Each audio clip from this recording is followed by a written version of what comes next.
everyone, welcome back to this channel. In this tutorial, I will show you how to use visual search on Windows 11 to quickly find information about anything on your screen. So let's get started. First, just press Windows plus Shift plus S on your keyboard, and this will open the snipping tool like this.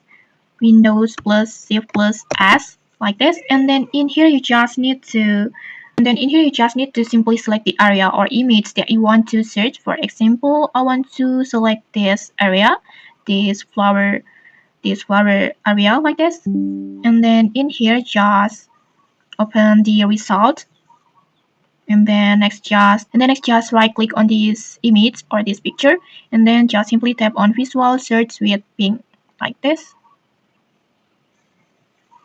And then Windows will automatically open Bing and show you related images or informations and search result based on the image that you selected like this. You can see it, you got many results like this. And I think this is really useful when you want to identify an object or find a similar image or just quickly learn more about something that you see on your screen. And okay, that's it. That's how you can use the visual search on Windows 11. If you found this helpful, don't forget to like, comment, and subscribe for more tutorials. Thanks for watching and see you!